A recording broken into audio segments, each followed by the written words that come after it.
The following compilation features unsettling and spine-chilling tales sourced from Reddit's horror communities. Reader discretion is strongly advised. These narratives may contain graphic descriptions, psychological distress, and themes that could unsettle sensitive individuals. Proceed with caution, as immersion into these eerie stories may provoke fear, unease, and sleep disturbances.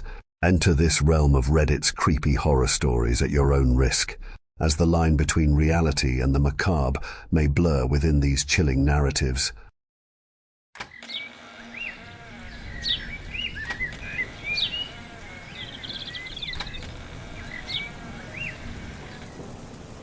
Look down at your hands. Now, look up at the ceiling or sky above you. Finally, take a deep breath and remember that you're still as real as you can be. You exist in this reality. You can breathe, think, and love. In a distant place called the backrooms, there is a vast array of entities who seek what you take for granted. I'm lucky to be here today, talking to you all. I came here to warn you for the pending end. The backrooms are coming for us all. For as long as I could remember, my childhood was filled with moments of gazing into the vast expanse of our world. Everything fascinated me, from the tiniest hummingbird flitting by to the sight of massive feral pigs racing across my family's ranch. The world seemed boundless and vibrant, and nothing could derail my joy. However, as I grew older, I began to realize that while I had spent much time pondering and observing, I hadn't achieved much for myself. Through relentless pursuit of success, I eventually saved enough money to attend a university out of state. Now, at 21 years old and well into my university studies on the path to becoming an accountant, everything seemed to be unfolding according to plan. Yet, amidst this journey, I began to question what comes next. During a plane ride home to visit my family for the holidays, I found myself lost in thought, deeply questioning the underlying curiosities that had resurfaced within me.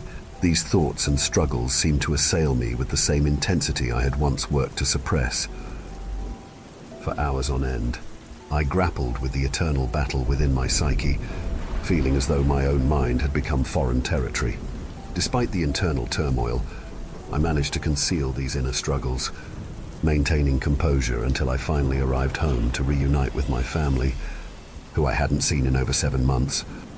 Sitting by, waiting for my mother and older sister to pick me up from the airport, I admired the sunset. Its warm hues painted the sky like a canvas of nostalgia over my hometown. Austin, Texas. Memories flooded back. Each building and street corner held a piece of my past. Before I could delve deeper into my thoughts, I heard a familiar, passionate call of my name. "Kyle, let's go home." My older sister, Hannah, exclaimed, her voice cutting through the nostalgic haze. "Long time no see. Sis! You look just as ugly as you did 7 months ago," I joked as I greeted her. "And you look just as nerdy as you did when you decided to study to be an accountant. I mean, come on, an accounting degree. Total dork," Hannah retorted with a playful grin. We left the airport, the three of us, my mother, Hannah, and I catching up on the usual topics. We discussed everything from the latest election polls to the ongoing global crises around the world. Of course, we got into heated debates, as these topics often lead to, but we managed to keep everything toned down enough to make it to the mall without driving the car off a bridge. Haha, just kidding. Or am I? "Kyle, we haven't been to this mall since we were kids. How much do you think has changed?" Hannah asked inquisitively.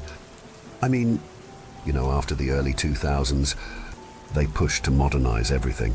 Just look at poor Taco Bell's new logo. What a shame. At least it wasn't as bad as McDonald's. That place got hit the worst with the modernization marketing. What a lame world we live in now, little bro." Hannah and I walked through the ancient doors we remembered from our distant childhood. Surprisingly, not much had changed. We felt a warm blanket of nostalgia as we gazed around. Curious to see if anything was new, we went through our usual routine of scanning all the stores, not really buying anything but food, window shopping. "Kyle, help!" Hannah screamed for assistance. As I turned to see what was going on with my sister, I saw her struggling to rise to her feet. She was stuck in a sort of paralysis. She hadn't had any medical issues in her past, so I assumed the worst. Was my sister experiencing some sort of heart attack? Hannah, put your wrist out for me. Let me try to see if I can feel a pulse. Luckily, she was just fine. She had probably just experienced some sort of anxiety attack that she didn't want to talk to me about. Or so I thought. Kyle, that was really weird. I just went for a checkup a couple of weeks ago and was completely healthy. What's going on with me? I managed to calm her down and suggested that she might have experienced some sort of anxiety attack, possibly as a coping mechanism for stress she hadn't acknowledged. She seemed to agree with me, regained her composure, and we continued walking around the mall, looking for something new. Kyle, there's something about this place that screams the 1990s, the colorful era, as I like to call it, Hannah remarked. You're definitely onto something. It's like they didn't put any money into modernizing this place, yet it still seems to be running just fine, with plenty of people coming through, I responded. Before we could delve deeper into our discussion about the mall's aesthetic appeal, the intercom crackled to life. Attention. Ladies and gentlemen, please exit the mall through all available doors. We are experiencing a water leakage, and it is imperative that we do not put our customers in harm's way. We will resume our normal schedule tomorrow at 11 a.m. Thank you for coming, and have a blessed rest of your day. As Hannah and I headed toward the exit, we saw dozens of men in hazmat suits rushing in with the urgency that could only be replicated by a worried mother. I bet they love hyping each other up, running into the mall like their jobs are that important, Hannah humorously remarked. I know, right? How bad could it actually be? Wait. Hold on, this doesn't make sense. A water leakage, but hazmat suits? Come on, that doesn't add up. What aren't they telling us? Hannah wondered aloud. Yeah, Hannah, it's probably something else, but they likely don't want to cause a panic. Screw it. Kyle, let's stay and see what they're up to. Absolutely not. They have hazmat suits on for a reason. It's probably some kind of gas leak. Suit yourself. Hannah then started sneaking around, using every pillar and pole she could find to avoid detection. She was determined to figure out what was really going on, and I couldn't just stand around and let her go alone. The coward in me wanted to run for the exit and hope for the best. But you know the saying, the coward in you rewards you with comfort but denies you peace. I wasn't going to regret anything. Kyle, I see those men in hazmat suits circling around something in the food court. I can't just quite see what it is. Before I could muster up a response, a vibration shook the ground beneath us, almost causing Hannah and me to collapse. We both looked around desperately, trying to find the source of the earth-shaking eruption we had just experienced. But as we scanned our surroundings, we realized that everything had almost entirely changed. We were in the same place, but it felt like a different time. The color scheme was reminiscent of the late 1980s or early 1990s, with bright colors far from the blandness of modern design. Hannah, are you seeing what I'm seeing? Or am I going batshit crazy? I asked nervously. Kyle, I think you were right. Maybe there's a gas leak and we're just hallucinating, Hannah suggested, trying to hold on to reality. Well, if you see that exact same red carpet over to your left, then we're seeing the same thing, meaning we couldn't possibly be hallucinating the same thing, right? Right? I tried to reason. As brave as Hannah had been in leading us into this situation, she quickly began to panic in a way that I hadn't seen since our father left us when we were younger. She started to weep, overwhelmed by fear. Look, Hannah, just follow me, and we'll figure out what's really going on. Okay? I assured her I myself wanted to scream to the top of my lungs in disbelief of what I couldn't explain, but the sight of my older sister in that state gave me the strength to withhold my own anxieties until she was safe again. We began to walk around, still seeing aged concepts signaling we were in a different time, a different place entirely, not a human left in sight.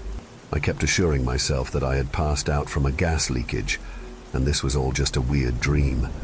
Just a dream to pass the time until paramedics could get to me inside of the mall. Although deep down in my consciousness, I knew I was awake. I could all too well feel my sensations. I knew I was awake experiencing this. It was just too much to come to terms with. Kyle, are we going to be okay? Let's just maybe try to use our phones. Make a call, Hannah pointed out. As we both tried to make phone calls to our mother, our phones automatically were unable to perform the task. This confirmed our suspicions of being in an entirely different place. I kept going down a rabbit hole of theories on what could possibly be going on, before I could start to actually get a grasp on the situation at hand. Hannah interrupted me. This has to be the backrooms, a place where the world is empty outside of the individuals who get unlikely enough to no-clip in. Hannah struggled to grasp the idea. I guess creepypastas had some more underlying details than anyone could have imagined, though this can't be some childish idea. I don't think we're in some other universe. Maybe this is just some type of simulation experiment. Maybe somehow, some way we are just a part of some sick experiment. I tried to reason with whatever I could possibly muster up to make sense of this nightmarish realm. How could you expect any two sane individuals to carry on after they were ripped from everything they've known? We weren't home. We weren't near our home, our place of comfort, though, for some odd reason, me and my sister were filled with the same passion to make it through the unknown and the possibility of death itself. As we carried on, we started to notice the mall in a different light, one filled with those now non-existent colourful plethoras. We were definitely transported to a different time, a different place. Mickey Mouse looks a lot younger. Hannah fixed her gaze at the Disney store's old shimmering glow. There's some magic lost in the past. Huh, old sis? I genuinely felt depressed as I remembered our present-time Disney store being so damp and grey. We were the last of it, little bro. Hannah gazed at me with a warm smile. Hannah insisted that we took a souvenir home in remembrance for whatever the fuck we were currently going through. Although I highly contested this notion because I didn't even know if me and Hannah truly existed in this time and space.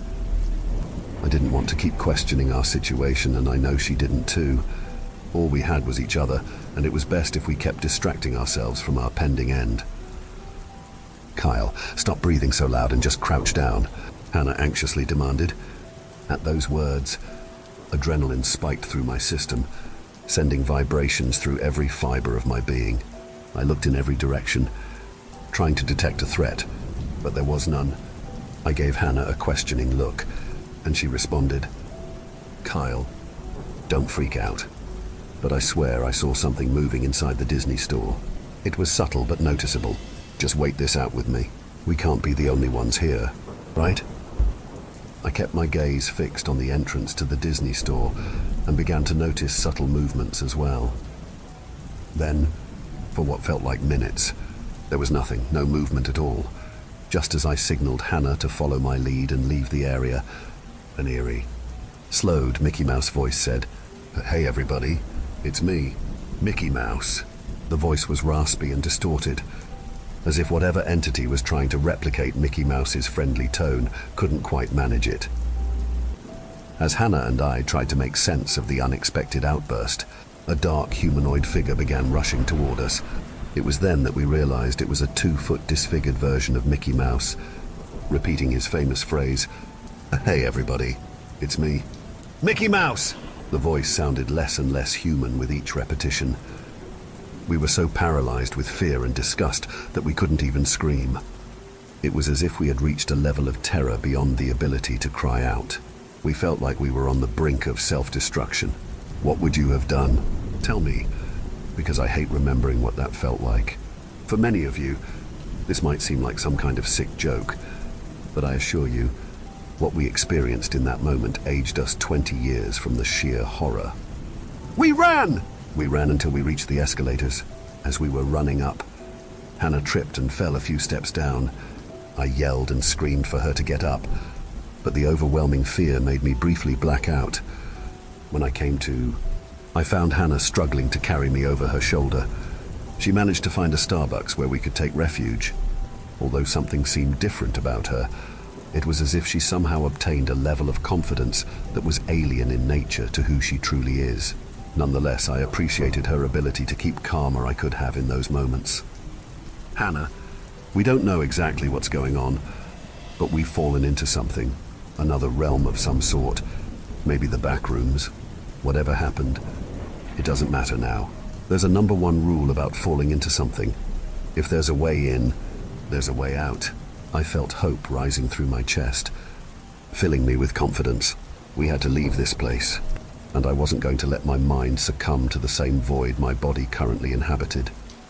Falling into something, or maybe draining the pool of water. There's a plug somewhere to release this place back into nothingness. Little bro, this is about to get very interesting. Hannah shared my determination. It was time to escape the backrooms.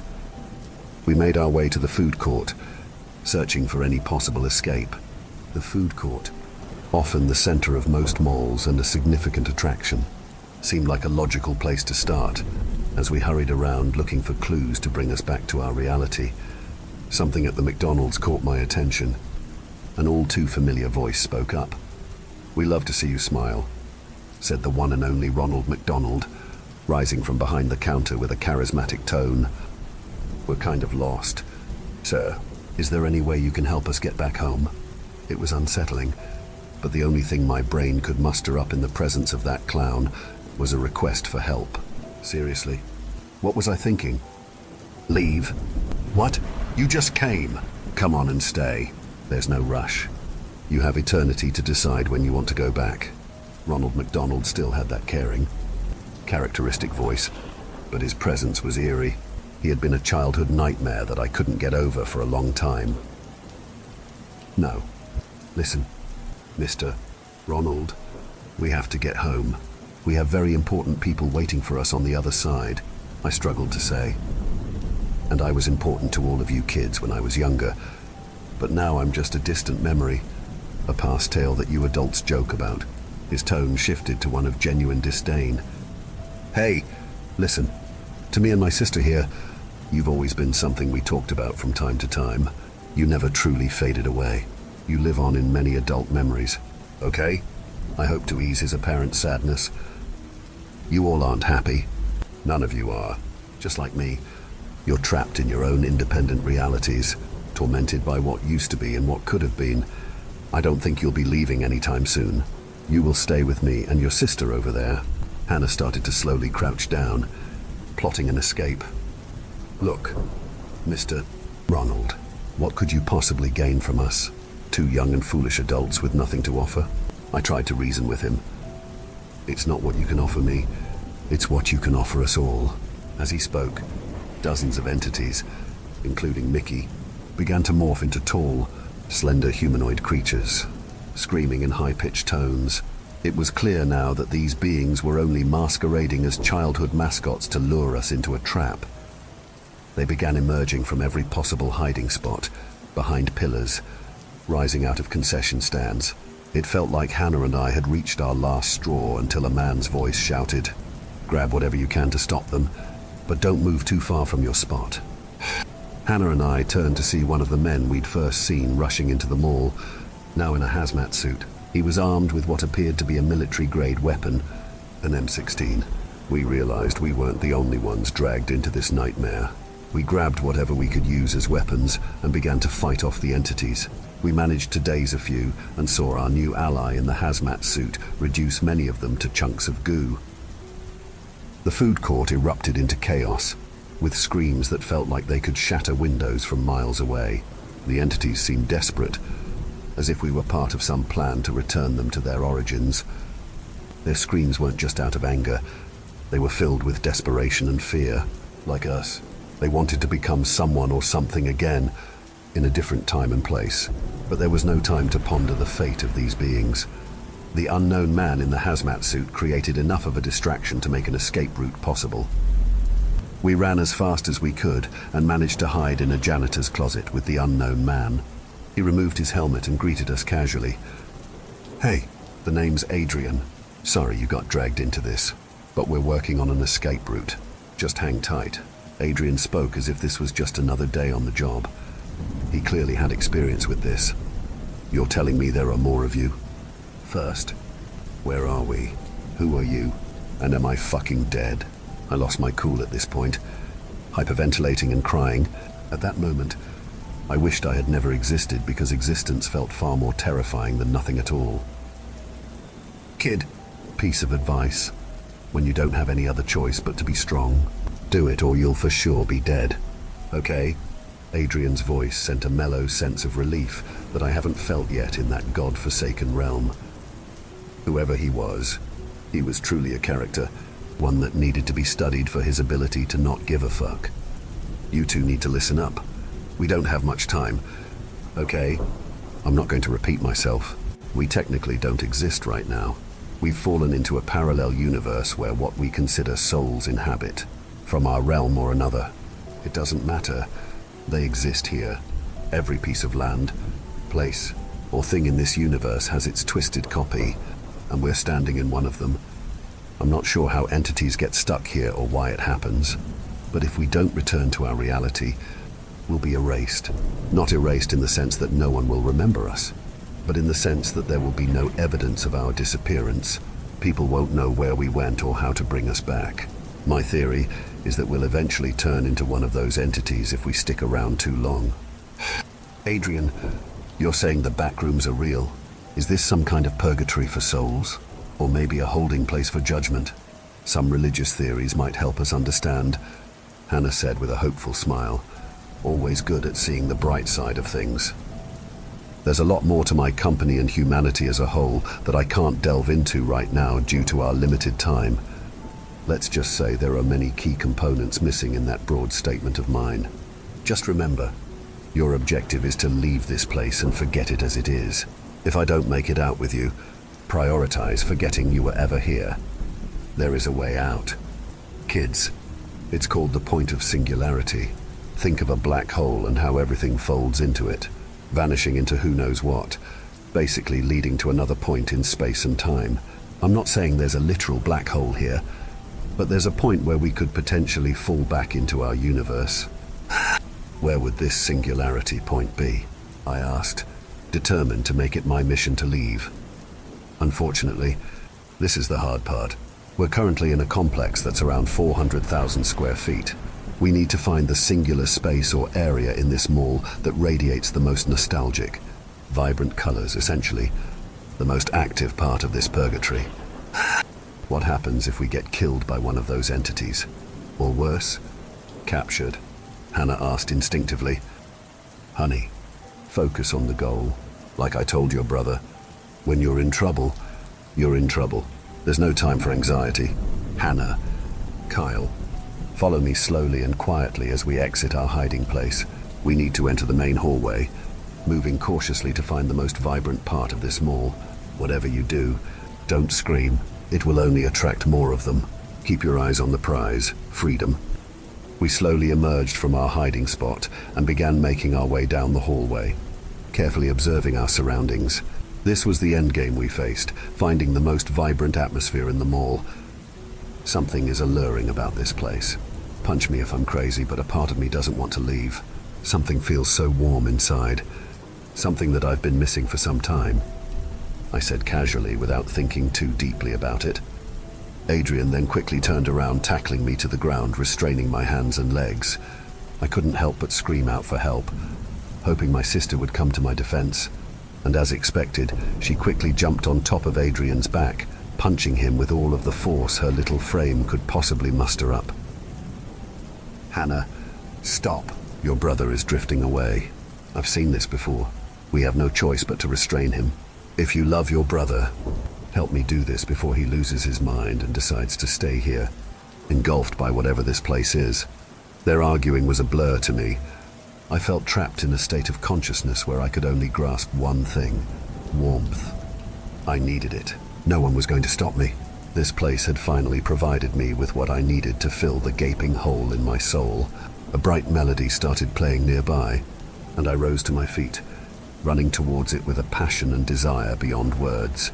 The emotions and ideas I experienced in this place were beyond anything I could describe. As I moved steadily towards the sound, I heard distant calls for me to come back. A small part of my soul was screaming at me to stop, trying to remind me that beautiful things aren't perfect. But in that state of mind, I felt perfect. I was willing to let the world burn for it. I reached a Build-A-Bear store where the beautiful melody originated. There, I saw it, a young child smiling at me. Upon closer inspection, I realized it was a childhood version of myself. A spike of adrenaline brought me back to reality. "How can I help you, buddy?" I asked shakily. "Can you help me build a bear? I really want one," the child replied. Trembling, I walked towards this younger version of myself. There's a saying that if you see an exact replica of yourself, you wouldn't recognize it. I'm here to tell you that's false. I knew exactly who it was and what it represented. Before I could think of running away, my childhood self laid a hand on my chest and said, "Where deep waters are is where light dives to rescue." It was a saying my late father used to tell me, meaning that no matter how dark or hard life gets, the greater good will come to rescue you. I broke down into tears, astonished that this entity knew something so significant to me. "You see, Big Me, I'm the light that dove to find you. You can stay here with me for eternity and finally be saved," my childhood version said. I was conflicted, feeling my sense of reality slip away, until I heard gunfire from behind. I turned to see Adrian and Hannah. Their presence grounded me. I ran towards them as my childhood version screamed and cried in a demonic rage. "Don't leave me here. I need to see the other side. I once had a life too," my childhood self pleaded. But saving these entities wasn't our responsibility. They were here for a reason. "Hannah, Kyle, there's a stairwell coming up. Go down it and keep left. That's where we might fall back into our world. Just remember, these entities will make one final push to keep us here. Grab whatever weapon you can find. My ammunition is running low." Adrian gave his final order.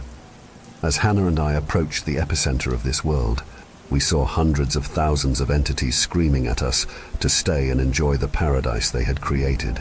They aimed to destroy our souls, a danger we knew all too well. They lunged and screamed to get to us. But luckily, Hannah and I were just a few feet from the point of singularity. You may be wondering what happened to Adrian. Well, he yelled at us to keep moving forward, repeating, "I've got some more work to do. Forget, forget, forget."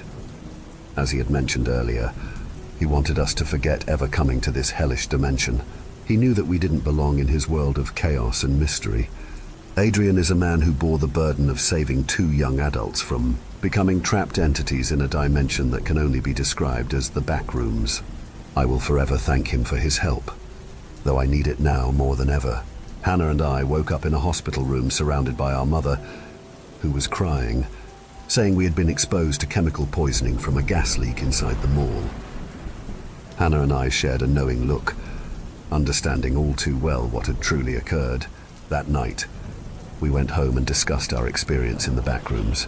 We finally sat down and thoroughly examined the situation we had just experienced. How real it had been. We knew that our passing out from poisonous chemicals was just a cover-up by the corporation dealing with the backrooms. We laughed and giggled about some of the things we liked most about the backrooms. And then Hannah said, "Who knew Mickey Mouse could make a full-grown man like yourself pass out?" Haha. My little bro has been downgraded from a dork to a dweeb, Hannah said sarcastically. I laughed and felt a sense of relief that it was all over. As I picked up a glass of water and slowly drank, Hannah spoke again, but now in a demonic voice. "What could have been can still always be.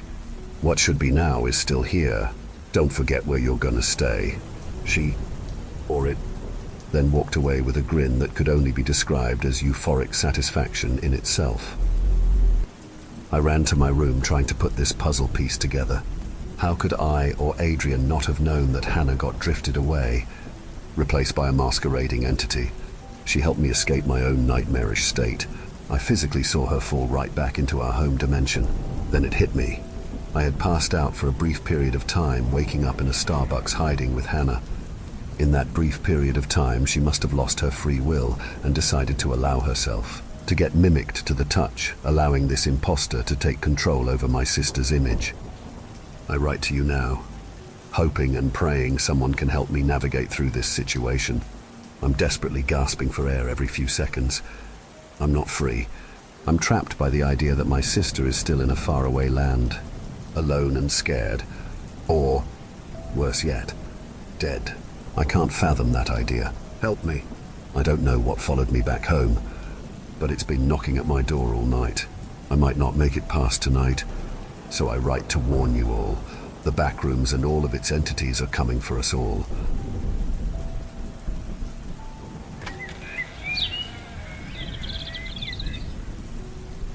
When I was a kid, I loved catching bugs. I'd catch them in jars, butterfly nets, and sometimes with my bare hands. I'd watch spiders spin webs between my fingers. I was never bothered by buzzing wasps or bees circling my lunch. I'd never been stung, and I never felt threatened. Maybe I was just a stupid kid, but I figured that live and let live was the only way to be. I was 8 years old when my family went on a trip. First to my aunt, then on to my grandmother. My aunt lived in this rural Minnesota town in the middle of nowhere. We were just staying for a couple of days before continuing east. When we got there, we'd been driving for 6 hours straight. I'd been car sick the entire time and hadn't been able to eat or drink a thing. It was the hottest week of the summer, leaving me dehydrated and exhausted. And, of course, my parents were fighting about it. They were fighting from the moment they stepped out of the car. I tuned it out. I could tell from the sound of their voices it was going to be a long one. The kid says he's fine, so he's fine, my dad complained. I told you we should have stopped for a milkshake. Mom groaned. He's going to be sick all night. And you think putting dairy in him is going to fix that? Come on. So we're just going to let him suffer? Is that it? Is that your solution? Yes, of course. Yes, I love making him suffer.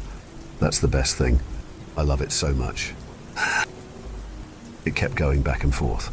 I picked up my backpack and unfolded a couple of Spider-Man comics that I'd read at least 8 times over. I wandered off to get away from the car and the noise, watching my aunt coming out of the house to de-escalate.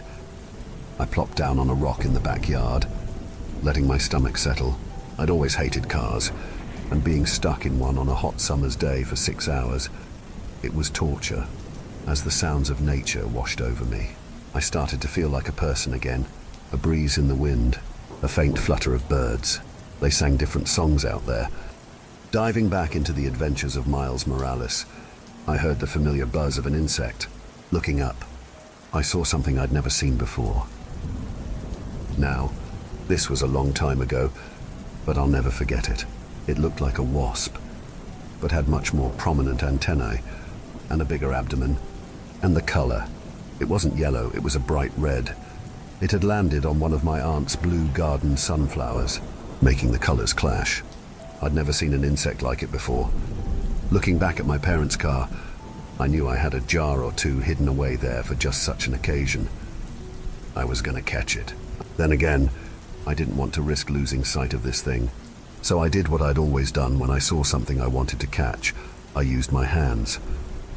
I approached, inch by inch, cupping my hands. The thing just sat there, head turned sideways to look at me. It didn't move, not even a twitch. I slowly closed my hands around it, plucking the top of the flower as I did. I stood up and walked back to the car, putting one careful foot in front of the other. Dad had gone inside to make a sandwich, while my mom and aunt stayed by the car, now having a sort of second-hand argument. What kind of person refuses their child a bottle of water? Mom scoffed. What kind of person is that? I tried to get her attention, but she was in full rant mode. My aunt, ever the diplomat, tried to calm her down, to no avail, of course. Mom, I repeated, can you get the jar from the trunk? It's a bottled water, she continued. It barely costs the price of the bottle. Is his time so valuable that it overpowers ours? That it consumes the time of those around him? Mom. Then, a burn. Ice pushing through my skin, digging into the vein of my arm, like my own pulse was working against me, to wound me. I dropped the flower, screeching like a wounded animal. All of a sudden, the fight was over. Dad ran out. Mom scooped me up in her arms, They brushed my hair, kissed my forehead, and assured me how everything was going to be okay as I bawled my eyes out. And the red wasp thing, it was just gone. According to my aunt, all I'd had in my hand was that flower. I got a bad reaction to it. I was sweating, and it felt like my ears had this filter to them, as if the world was hidden behind a glass bubble. I could hear my parents arguing again. My dad wanted to take me to the hospital, while my mom argued that calling an ambulance would be faster. Meanwhile, my aunt was getting me some of her allergy medication, basic antihistamines. I must have collapsed. I woke up to an unknown man shining a flashlight in my eyes. A paramedic. He asked me to follow the light with my eyes.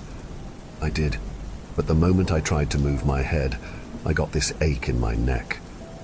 "Looks like a bad reaction," he said, "but he's all there. We could bring him in, but I think some rest and ice cream ought to do it." "You sure?" my mom chimed in. "No sign of infection, just a bit of redness," the man said as he turned my hand around. "It's your call, but yeah, he'll be fine."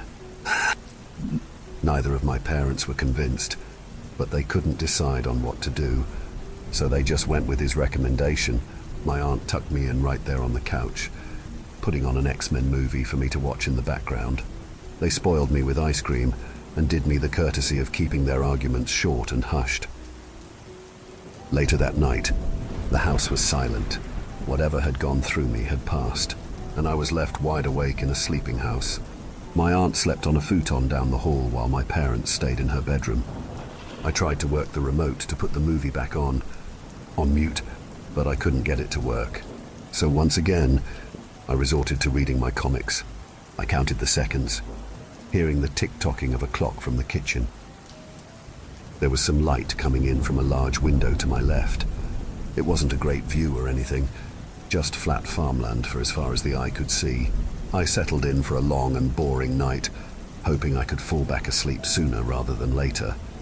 But as I read, there was a dark splotch on the page, a shadow coming from the window. Looking up, I could see one of those red wasps outside the window. I got up and walked over to it. Even then, I didn't feel threatened by it. The pane of glass between us helped. I tapped at it with my finger, and it didn't move. I shifted my finger a little to the left and tapped again, and it followed, tapping a little all over. It seemed to follow wherever my finger moved. I did a couple of zigzags, just for fun, and made it do a little jig. I couldn't help but to smile. It looked funny. "You didn't want to hurt me, huh?" I whispered. "Right." I could feel a warmth in my arm, a reminder of the sting, but also a sort of reassurance. That sting was as bad as it would get. A part of me felt that if it were to happen again, it wouldn't be nowhere as bad. "You wouldn't," I concluded. "You're a good guy." I spun my finger in a circle, and the red insect followed suit. What a funny little guy. We decided to stay an extra day to give me some time to recover. Dad didn't mind. Any excuse to spend less time with his mother-in-law was a blessing. My mom and aunt spent some time at a nearby flea market while Dad and I watched scary movies that I promised not to tell Mom about. We'd just finished Jaws when Dad had to go make a call for work. As I wrapped a blanket around me, one of those red wasps crawled up my leg. At first I was a bit startled, but it just kind of sat there, antennae poking around like little feelers. "Sorry," I whispered. "Didn't see you there." It crawled across my leg and up my arm, ending up on my thumb, facing my index finger. It seemed to follow my finger as I wiggled it, like a cat staring down a toy. I played with it for a couple of minutes. As I did, I noticed a couple of shadows cast on the coffee table next to me. Looking up, I could see about a dozen more red insects on the window, every single one of them moving with the twitch of my index finger. "You understand, don't you?" I whispered under my breath. "You get it." And while they couldn't speak, I knew I was right. As our time at my aunt's place came to an end, our trip resumed. My aunt was coming along, so I had to share the back seat. Dad was back behind the wheel, and my mum was the ever-loyal co-pilot. armed with an ever-present armada of suggestions. My aunt had brought this thick book of word search puzzles for us to play with. I was dreading it. I didn't want to get carsick again. I tried my best to prepare, but there was just no right way to do it. If I ate something, I would feel like a shaken soda bottle all day long. If I didn't, I'd feel like I had a knife rattling in my empty stomach. There was just no way to win. My mom always urged me to try some home remedy kind of thing, but it never worked. No yogurt, no chewing gum, no warm soup. Nothing worked. But that day, as we went on our way, I was fine. There was this warm, tranquil heat spreading throughout my body that it calmed me. No matter how much the car shook, or how powerful the glare of the sun stung my eyes, it's as if a shield had passed over me. I was fine. This was fine. I'd see the red wasps every now and then throughout the day, a couple of them on a fence at a rest stop, one of them resting by my foot in the car, a couple more crawling across the sunroof. I rarely had to look for long before I'd spot one or two, and they didn't seem to bother anyone. Maybe I was the only one who noticed them. I'd play a little with them, making them follow my finger around, or fly in a circle.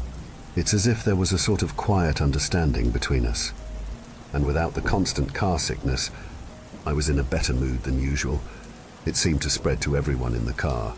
Hell, even my parents stopped arguing, if only for a bit. I was leaning my head against the window, watching the sun slowly set. We weren't far away from our destination. We'd stopped for dinner at McDonald's earlier, so this was the home stretch. A single red wasp was stuck to the window, tapping its antennae to match the rhythm of my finger. I was trying to blink away a creeping tiredness, not really paying attention.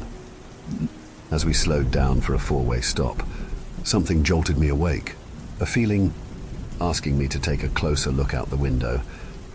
A car going down the left lane, about to pass a red light, crashing right into us. I called out to my dad, who stepped on the brakes. We managed to turn just as the car passed us at 75 miles per hour, inches from our bumper. Looking down at my feet, one of the red wasps curled around the tip of my shoe. They had done this. They'd helped me. They really were my little friends. We arrived at my grandmother's place, but for the next few days, I was busy exploring my strange and sudden friendship with my newfound companions. They seemed to have followed me. I'd see them swarming outside the window where I slept, or around my dirty clothes, or my shoes. Sometimes one would land on me and just hang out. I made a little game out of having one of them zigzag between my fingers, like a coin trick. It was magical. I felt like a superhero, and if I just slowed down for a bit, I could almost hear them. Not with words, but intention. They'd point out interesting things. They'd warn me of danger. Hell, if I wanted to, I could direct them to attack. I could, but I wouldn't. But in my heart of hearts, by God, I knew I could. It'd be so easy. And somehow, no one seemed to notice, almost as if they kept out of sight for everyone else.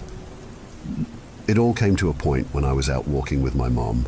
She was a smoker, but my grandmother refused to allow smoking anywhere near her house. So Mom had to step away. She took this time to bring me along for a walk along the beach. It became a little ritual. As we passed by a patch of high grass, I got that feeling again, not as a warning this time, but an invitation. Mom was busy with her cigarette, so I stepped away to look out over the grass. It didn't take me long to spot them, dozens of little red dots coming my way. Within seconds, they were swarming me. It was a bit startling, but harmless. They danced around me, crawling across me in patterned lines, a harmonious buzzing resonating with the warmth spreading from my arm. I went deeper into the grass, feeling more and more of them congregate around me. They wanted me to go further, away from Mom and all the others. We could go have fun. They'd take care of me. They promised. And I believed them. There was a scream, somewhere off in the distance. Something covered my face. The gentle buzzing turned into a raging, chaotic noise storm. I was grabbed and dragged, and it sounded like my mom was getting stung. She was screaming for my dad. Her screams turned to wheezing coughs, and I didn't see a thing. I was lifted off the ground as I lost all control. More people screaming, fabric being waved around. I could feel the buzzing growing, frustrated and panicked, trying to reach for me. Then, a door slammed. I was in a bathroom. I could hear my grandmother desperately caring for my mom just outside as my aunt called the emergency services. I was stuck in the bathroom with my dad, who was brushing my arms and taking off my shirt. I didn't understand what was going on. He said something about getting ointment as he threw open the door and hurried into the kitchen. For a moment, it was just me. I looked in the mirror. At first, I didn't recognize myself. It didn't look like me. My skin had taken on a reddish tint. I had insect bites all over and swelling mounds all over my arms and neck. But looking down, it didn't hurt. I hadn't even noticed. It seemed that I was the only one who wasn't in a complete panic. They'd stung me. They'd been stinging me this whole time, and I hadn't felt a thing. Standing there, looking into the mirror, I could feel them. They wanted me to go back outside. They demanded it. They were so desperate for me to come back to them that they would do anything to make that happen. I started to realize just how bad things were about to get. They weren't going to stop. Never. My dad came back in with a blanket soaked in cold water, which he wrapped around me. He also had a kind of eucalyptus ointment that he smeared across my neck. My mom was groaning in the other room, clearly in pain. Before I had the chance to ask, my dad said, "She's gonna be okay. We gotta focus on you." I nodded.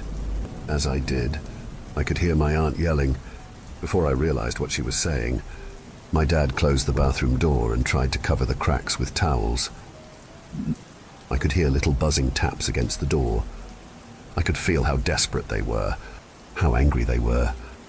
If I wasn't coming out, they'd hurt people. All these people. And then me. There was no way to explain or rationalize it. I tried to find words, but they were drowned out in panicked yelling. I tried to focus, but it felt like my head was crackling with impressions. I hadn't even noticed how my dad had poured me a bath. I got in without questioning it. I was sure he had his reasons. Looking back at it, I think it was a way for him to make sure I was safe from the wasps. But in that moment, I didn't know what to think. Besides, thinking had started to hurt. "Stay here," he gasped. "I'm gonna help your mom." And with that, he was out the door. I was safe, for now. I leaned back, letting my ears dip below the surface of the water. Even then, I could hear my pulse and the buzzing of wings as I closed my eyes and focused. That feeling in my bones became clearer. Finally, there were words. "Come out. Come to us. Leave. Run. Be free." As clear as day. I'd feel thumps of pain across my body as I imagined myself as one of the wasps. Slamming into the door, I'd feel their rage as they attacked. I'd feel my limbs being torn as they were swatted away. I'd twist and turn in my bath as I imagined myself being crushed. Biting, stinging, raging against whatever I could to attack, to kill, to reach. Years later, my father would describe to me what he'd seen. From his point of view, he'd seen me having a seizure in the bath, trying to stab at him with an invisible knife, all the while repeating out, out, out. What happened next is unclear to me. A lot of it was told to me afterwards by my parents. But in the moment, I was out of it.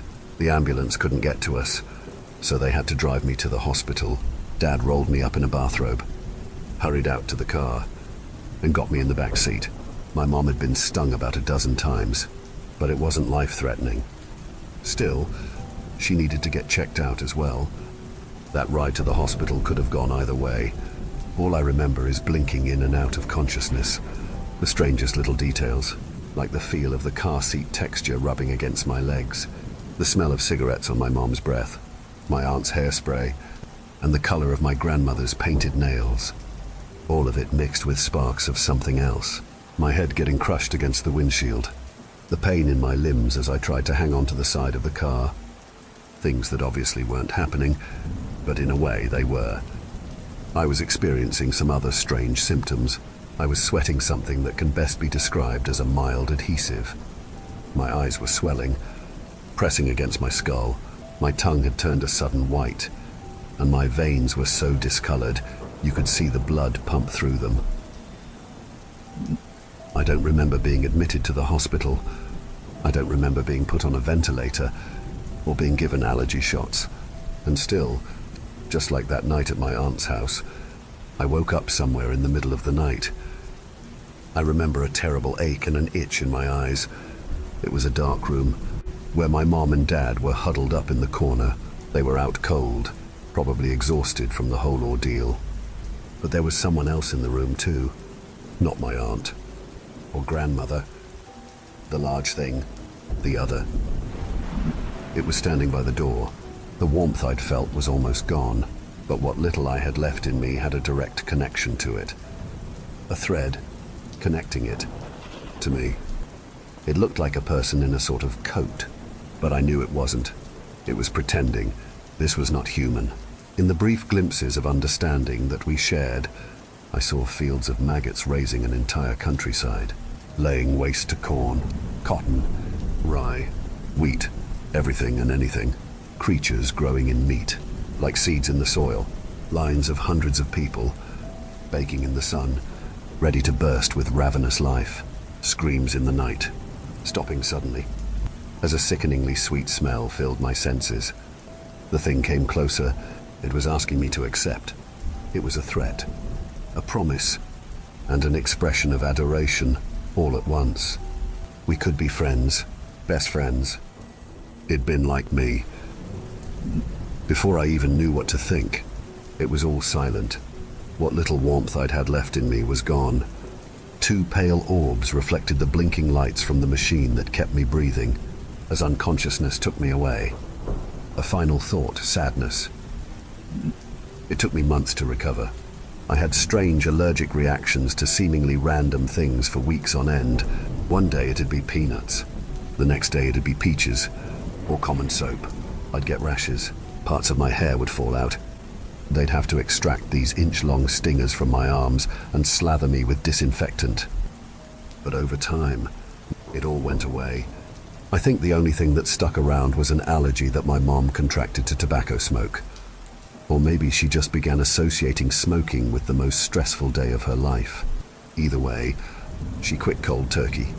I've always admired that. My dad does too. Now, it's been over 2 decades since that summer. Looking back at it, it all seems like this distant other world, something that happened to someone else. It has been hard to convince myself that it was, actually, real. But a couple of weeks ago, I was in an accident. A cable at work snapped, whipping straight across the workshop, smacking against a shelf. As it whipped back, it struck me across the left arm, leaving an inch-deep gash in my arm. And I swear to whatever gods may be, a little red wasp crawled out. The same first one that had stung me on that warm summer's day, over 20 years ago.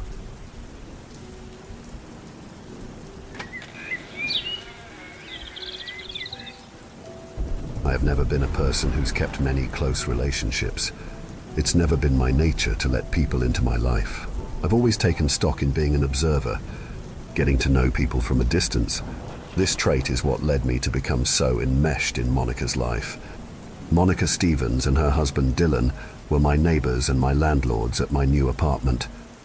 I had just moved to the city from my small town, mostly to find work, but it didn't hurt that there were many more people watching opportunities here than at my previous residence. My apartment was not lavish by any stretch, but it was perfect for me. I lived on the top floor, a view of the rooftop garden from my kitchen, and my bedroom window was directly across from the Stevens kitchen window, as they lived just 2 doors down. Although I'd tried, I could never get a view of their bedroom, as their thick, blackout curtains were shut tightly at all hours. For the first week after I moved in, I learned the Stevens routine. Each morning, Monica would already be at the kitchen table by the time I woke up at 6. She'd sit, her chin propped up against her palm, head buried in her book, and long blonde curls falling in front of her face. It was so cute. When Dylan got up, I could tell she stiffened at his presence. Immediately, he'd begin to berate her. I could see the spittle fly from his mouth as he slammed her book shut, grab his keys, and walk out the door. This was an almost daily occurrence. If he was not screaming in her face, he would sit across from her silently, eat a bowl of cereal, and disappear out the door. When he left, he would not come back again until dinner. I don't know what he would do during the day, but I never cared to find out. He was probably cheating on Monica, that pig. Plus, if I followed him, it would be less time I could spend with my beautiful girl. Hour after hour, Monica would sit at that kitchen table, unmoving. Poor thing was paralyzed with fear. I hadn't known her that long, but I knew I could never let her stay with this asshole. When Dylan got home, he'd walk in and pick her up from her chair and take her to the bedroom. I could hear his insincere apologies, just saying sorry in hopes he'd get laid. They come out an hour later, him placing her back into her wheelchair. I'd watch Monica sit with her back to my window while her doting husband cooked dinner. He cooked in seeming silence, not speaking to her or even acknowledging her presence. It baffled me how that troll could treat a woman of that caliber with such carelessness. Although I could never get a clear view of her face, I could tell she was beautiful, shy, and that he didn't love her like I did. He was so controlling. His wife never left the apartment complex, let alone feel safe enough to even move from the kitchen table during the day. The only time she could come out was Saturday morning. When would I see her on the rooftop garden? I knew she wanted me to save her. After observing their routine for around 2 weeks at that point, I could pinpoint exactly when I could corner Dylan. The morning I planned to confront him, there was a change in the usual routine. While Dylan was in the middle of his screaming session, he struck the back of Monica's head. This sent her forehead slamming down onto their wooden kitchen table. Let me tell you, this set me off. The rest of the routine remained unchanged, as at 7 a.m. exactly, he would leave their apartment and head for the elevator. Following him, I left at 7:01 so I could catch the elevator right before it closed. Wanting to seem nonchalant, I smiled when I walked into the elevator and introduced myself, stating that I was sorry for not formally introducing myself since moving in. I hadn't interacted with him directly when I had signed the lease, just his property manager. He gave me the side eye, so I confidently stuck out my hand to shake his. He grabbed it finally, his tarnished silver wedding ring cold on my hand, and said, "Yeah, I'm the landlord, Dylan." I told him I had noticed his wife's affinity for gardening and asked if she'd like some company next time. I know, a little early to get to talking about Monica, but I couldn't stop thinking about her. I couldn't spend any more time exchanging pleasantries with this asshole either. That's when something strange happened. He turned to me and grabbed my forearm, squeezing so tight that it was painful. He shoved me forcibly against the elevator wall and said, "Listen, bitch, I know you've been stalking my wife. She wants you to leave her alone." The elevator door dinged and opened. He let go of my arm and walked straight out without another word. Straight through the complex doors to his car and drove off. I stood shocked. What the hell was that? But I had gotten what I came for, and that was all that mattered. That whole leave her alone was such an obvious lie. It confirmed to me that she needed my help. Dylan was becoming more unhinged by the day, and this episode in the elevator was proof. I went straight back up to my apartment, already thinking of what I was going to do on Saturday morning when she got to that garden. It was already Friday evening by the time Dylan got back from his daily escapades. I dreamed of her that night, about finally turning her around, seeing that gorgeous face that was no longer hiding from Dylan, professing my love, and running away together. We'd get a cottage so she could garden but live near the city so we could people watch together. We'd both be free and happy.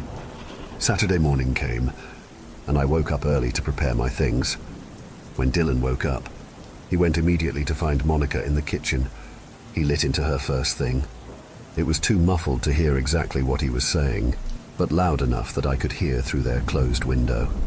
I could see her distress. She couldn't even lift her head to defend herself. This poor, beaten-down woman was counting on me, but it wasn't too much longer now. Dylan forcefully grabbed her wheelchair and wheeled her out of the apartment, heading for the roof. I watched as he dumped her there, screaming a final time, saying, "You can just rot out here. I don't even care anymore." Dylan disgusted me. I wished I could rush up there and take her away right then. However, I knew I had to wait for Dylan to depart if I wanted to avoid a confrontation. Half an hour later, I approached the elevator so that I could reach the rooftop garden. As the elevator rose, I took a deep breath. Was I going to do this? Confess my love to this married woman and propose that we run away from her abusive husband together? I guessed so, because a moment later, I was stepping out from the elevator and into the small hallway that ended with the final obstacle between me and my love. As I approached the door that led on top the roof, I felt the hot summer air begin to seeping in. I turned the knob and stepped onto the bright roof. There she was, Monica. That silky blonde hair was instantly recognizable. It had fallen and covered her face slightly so that she couldn't quite see me approach. I walked over slowly as I didn't want to startle her, but then my emotions took over. I grabbed her shoulder, spun her around and closed my eyes right before I professed my love. But I got no response. I mean, nothing. Not a screw you. Not an I love you too. Silence.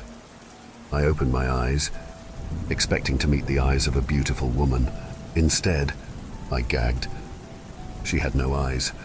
They were gone. No eyebrows either. They were replaced with thick, black stitches that held her eyelids together. Her eyes were completely sewn shut. My eyes traveled down to her nose. She had a maggot hanging out of her right nostril, and it turned to crawl into her left one. She was a repulsing pale color with burst veins littering her skin. Then down to her mouth. It was sewn as well, and her lips were gone, ripped off her face. Her mouth was sewn into a line. No smile, no frown, completely straight and emotionless. Beyond that, her legs were completely gone. I was expecting her to have been intact. I mean, I knew she was in a wheelchair, but her legs looked like they had been sawed off. They were jaggedly rotting, not being cauterized of anything. I couldn't look anymore. I ran to the hallway leading back to the elevator, vomiting once I had gotten the door shut behind me. I ran to my apartment where I deadbolted the door behind me and sunk down into a fetal position, sobbing. I felt indescribable loss and anger. What had he done to my beautiful future wife? He mutilated her, and he thought I was going to let him get away with this. I had no weapons beside a massive hammer from an old toolbox I had under my sink. I stalked my way to the Stevens apartment and broke the doorknob off with the hammer, kicking the door in. I wanted to avenge my love. The apartment had an atmosphere so grotesque, so depraved, so much more disturbing than I could have ever imagined. I walked into the door and smelt rotting flesh seeping from the walls. The only light came from the singular kitchen window, the one I had stared into so many times, the one I had never imagined would hold this horror lurking in the spots I couldn't see. Right by the window, just out of the view I could see from my apartment, was a meat hook, and there in the dim apartment hung Monica's left leg. He was going to eat her leg. I nearly puked on the kitchen table. I couldn't bring myself to leave, though. No matter how much my brain said to run, my feet kept taking me further into the apartment. I entered their bedroom. Dried blood splatter stained the walls and floors. It looked fairly faded. How long ago had he killed her? I knew it hadn't been long, but I believed that the whole time I had been living in this apartment, she had been dead. I gazed into my apartment window as I re-entered the kitchen, imagining how untainted my mind had been just hours ago. I began to panic. I wanted to call the police. I had impenetrable evidence against Dylan. Not only was Monica slumped over on the roof, but his apartment was a striking and completely incriminating crime scene. Before I attempted to get help, I knew I had to get Monica somewhere safe. I started my way out of the kitchen, making my way back to the front door. But then a voice rang out from just outside the front door. What the hell? Dylan yelled. He broke the routine. I had no chance of running. I ducked back into the bedroom and slid quietly into the attached bathroom. I could hear his thudding footsteps grow closer and closer as he threatened, "I have a gun. Whatever creep is in here, I have a gun." It was time for me to avenge Monica. I heard him enter the bedroom. I gripped the hammer in my hand, charged out of the bathroom, and swung. I hit him directly in the left temple. He screamed, contorting with pain. I dropped the hammer and fled back to my apartment, adrenaline carrying me the whole way there. All I could focus on was getting his blood off me. When the police searched the apartment, they were in shock at the scene. It wasn't me that called them, but another tenant down the hall. By the time I was finished washing myself and disposing of my bloodied clothes, Monica had been found by police. Coroners came and wrapped up her frail body. They lifted her up and she was gone.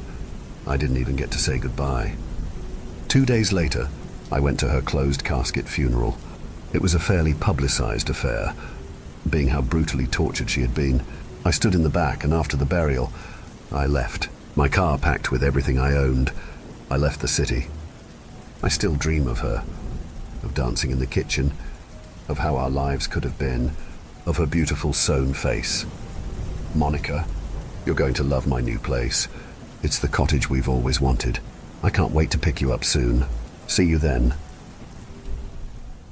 Thank you for venturing into the darkness with us. If you dare to explore further, be sure to subscribe to our channel for more spine-tingling tales of horror and the supernatural. Remember, the shadows hold endless mysteries, waiting to be unveiled. Stay tuned for more bone-chilling stories as we continue to traverse the eerie depths of the unknown together. Until next time, may your dreams be free from the haunting echoes of our tales. Or perhaps not.